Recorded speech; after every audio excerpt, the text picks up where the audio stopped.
Bonjour à tous, bienvenue à cette table ronde de Batimat sur la rénovation globale. Donc, je suis Florent Lacasse, rédacteur en chef de Bati Actu. Je suis ravi d'être ici pour animer cette table ronde.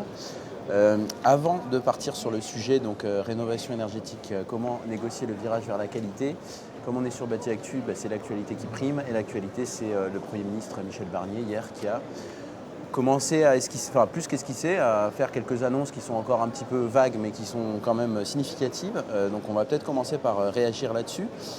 Pour rappel, ce qu'a annoncé Michel Barnier, c'est un recentrage de MaPrimeRénov'. Alors on sait que souvent recentrage dans le langage ministériel, ça veut dire baisse du budget. Mais bon, on va lui laisser bénéfice du doute pour l'instant, on verra bien. Il a également annoncé ce que tout le monde a compris comme une modification du calendrier d'interdiction des passoires thermiques à la location, donc du calendrier DPE. Je ne vois pas trop de quel autre calendrier il peut être question, donc je pense qu'il s'agit de celui-ci. Et ce qu'on peut noter aussi, il a parlé d'une reprise immédiate des travaux de la planification écologique, dans laquelle la rénovation énergétique est extrêmement significative. Donc on va peut-être commencer par... je vais donner la parole à Florence Liévin. Bonjour. Bonjour. Donc vous êtes présidente du groupement des professionnels des C2E et responsable des affaires publiques chez Sonergia. Voilà, une réaction à ces premières pistes dessinées par Michel Barnier hier ? Oui, avant de répondre à votre question, je pense qu'il est important de se rappeler qu'on a un gouvernement qui est tout frais, du coup. Et nous, on voit quelque chose de très positif en la nomination d'une ministre de plein exercice, Valérie Létard, qui est sur le salon en ce moment même et qui peut-être fera l'honneur de passer tout à l'heure. Donc, le premier point qui vraiment est important, c'est de se dire qu'il y a une volonté politique extrêmement forte de s'emparer de ce sujet du logement et avec lui du sujet de la rénovation derrière et de la rénovation thermique plus particulièrement. Concernant les annonces de Michel Barnier, pour le moment, nous, on appelle à la prudence, véritablement. Le DPE est un outil qui a déjà pas mal de critiques et de détracteurs. Aller vers une simplification, il faut voir. Oui, parce qu'il a aussi parlé effectivement d'une simplification voilà, du DPE. Quel type de simplification Si c'est pour supprimer ce qu'on pourrait appeler des irritants, type l'indice de confort d'été, l'affichage du montant de la facture, qui en général n'a pas de relation directe avec ce que payent les ménages, pourquoi pas. Après, sur les autres annonces, si on va vers un recul de la location pour les passoires thermiques. C'est-à-dire l'interdiction, c'était les G l'année prochaine. Et oui. En 2028, les F. Ouais, peut-être qu'ils vont bouger ça. Là, honnêtement, pour nous, ce serait donc un recul de l'ambition. Et je pense qu'on est déjà dans un contexte qui est économiquement relativement difficile. On fait face à une perte de confiance des ménages sur la question de la rénovation énergétique. Et donc, si en plus, on a un signal du gouvernement qui nous donne à aller en arrière, là, je pense qu'on n'est pas dans la bonne direction. Hugues Sartre, donc vous êtes bonjour, représentant du groupement des ensembliers de la rénovation énergétique et directeur général d'Omios. Pareil, même question, comment vous prenez ces premières pistes évoquées par le Premier ministre ? Nous, ce qu'on a particulièrement entendu, c'est la partie sur le DPE et sur le calendrier des interdictions à la location.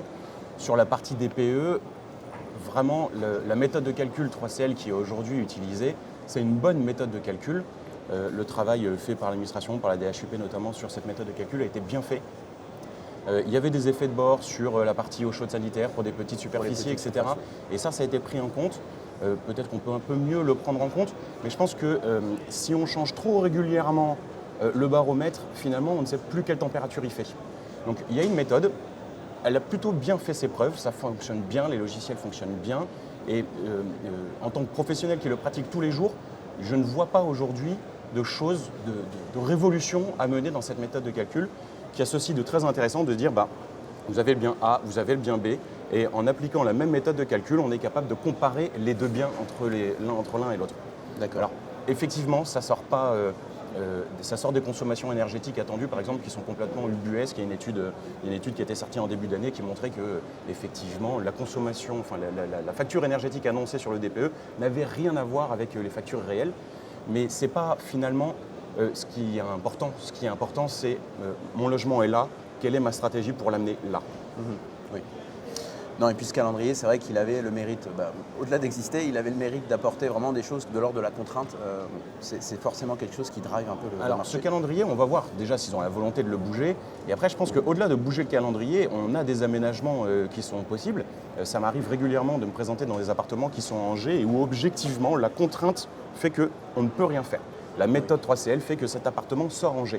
Bon, je pense que c'est tout à fait possible de dire, s'il y a un auditeur énergétique qui est passé, qui a dit ici le plan de travaux il est très compliqué ou il a un coût économique déraisonnable, écoutez, cet appartement n'est pas concerné pour l'interdiction. Il me semble que c'est déjà dans la loi, on doit pouvoir le préciser, le rappeler, mais il vaut mieux toucher ces petits détails-là plutôt que bouger le calendrier. Très bien. Nous allons à présent recentrer le débat sur la thématique qui était prévue au départ sans le discours de Michel Barnier. Donc rénovation énergétique globale, comment négocier le virage vers la qualité. Donc je vais me tourner vers Vincent Feuillette. Bonjour. Bonjour. Vous êtes secrétaire général en charge du pilotage stratégique à l'ANA. Merci d'être parmi nous. Quel bilan on peut faire? L'année 2024, ça a été l'année de l'entrée en vigueur du MAR, le paquet qui est mis sur la rénovation globale dans un premier temps dans MaPrimeRénov'. Quel bilan on peut faire sur cette dynamique de la rénovation globale et quelles sont les perspectives là, pour 2025, les mois à venir dans ce domaine-là? Alors effectivement, l'année 2024, c'est pour nous une année charnière, la mise en œuvre d'une rénovation assez forte qui a mis effectivement le poids du corps sur la rénovation globale, une augmentation du niveau d'aide pour les rénovations d'ampleur, en particulier pour les publics modestes, qui est sans précédent.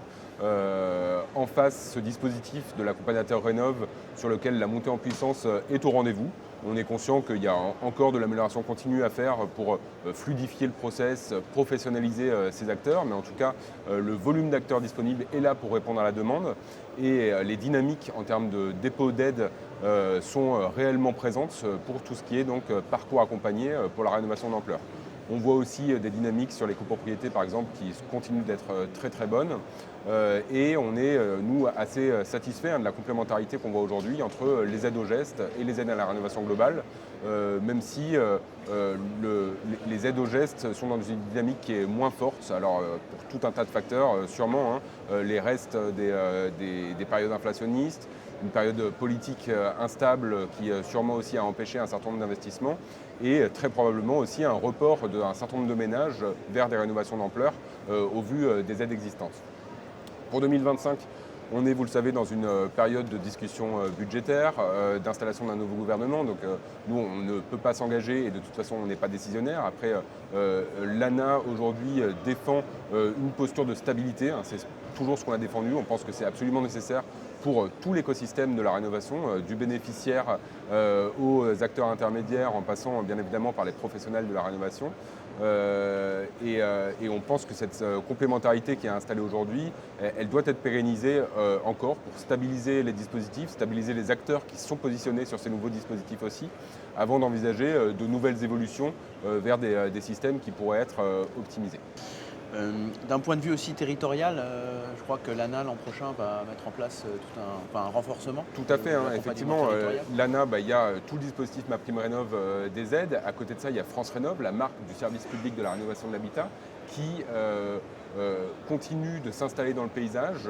Nous, des études que l'on fait et des retours terrain qu'on a, elle est de plus en plus connue par les ménages et on souhaite renforcer cette idée de guichet unique, que le ménage pense au réflexe France Rénov' pour aller voir un conseiller France Rénov' quand il souhaite faire une rénovation et avoir une visibilité de l'ensemble des aides, de l'ensemble aussi des risques à éviter en termes de fraude.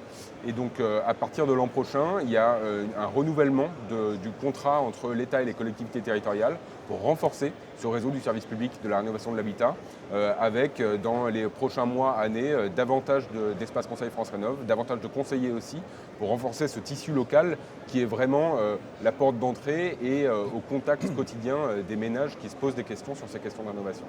Très bien, je vous remercie. Florence Liévin, je vous repasse la parole. Donc sur l'aspect rénovation globale, quels sont selon vous ce qui va faire que ça peut continuer dans cette dynamique et encore mieux que ça a été cette année? Et est-ce que vous avez des souhaits au niveau de MaPrimeRénov' 2025? Est-ce qu'il faut revenir à la réforme de janvier dernier? Est-ce qu'il faut trouver un compromis avec les monogestes?